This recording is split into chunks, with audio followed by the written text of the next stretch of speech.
Look around you right now. No matter where you are, a kitchen, an office, maybe you're in the back of a van, I don't know, I guarantee you are no more than 10 feet away from the most successful manufactured product in human history. I'm talking about the big Cristal pen. This perfectly simple piece of plastic has been sold over 100 billion times. That number is so large it breaks my brain. How did this tiny plastic stick conquer the planet? So right now we are talking about a design that has been virtually unchanged since 1950, and they still sell 14 millions of these things every single day. To put that in perspective, the next best-selling products aren't even close. This pen didn't just sell, it single-handedly dropped pen prices, boosted global literacy, and basically made writing accessible to everyone who wasn't currently a medieval monk.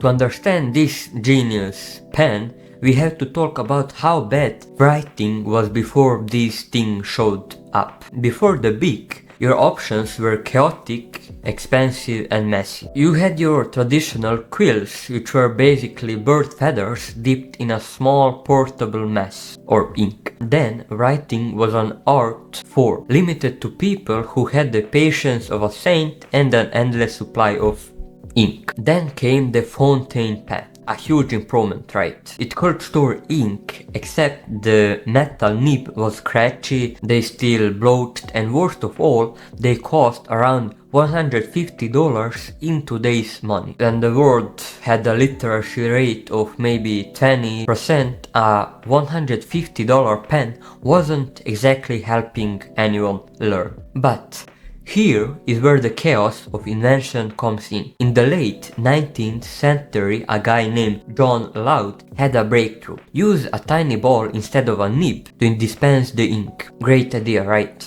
But he couldn't get it right. It was too rough on paper and his pen never sold. And the next few decades become an engineering nightmare. If you made a tiny ball too tight in its socket, the ink will clog. If it was too loose, it will leak and smear all over your notes. Getting this tiny part right was nearly impossible because precision manufacturing just wasn't there yet. Too tight, too loose, never just right. Then came Laszlo Biro, a name you maybe might recognize, who realized that the issue wasn't the ball, it was the ink. Fountain pen ink was too thin, relying on gravity, which caused the leaks. Biro developed a thick, heavy oil-based ink that was pulled onto the paper by the rolling motion of the ball, but didn't rely on gravity. This new ink was the secret weapon. But the final victory belongs to the Bic. They perfected the manufacturing process to get the ball's tiny socket just right, used a hexagonal shape so it wouldn't roll off your desk, and made the barrel clear so you could visually track your ink level. A simple piece of genius design, right? They solved a century-old problem, not with complexity, but with cost effectiveness and simplicity. It's perfect because it's so damn basic, proof that sometimes the simpler product is the most revolutionary. Now that you know the big Cristal pen is a product of hundreds of years of massive failures and genius ink formulas. So does knowing its chaotic history make you appreciate the cheap little plastic stick just a tiny bit more?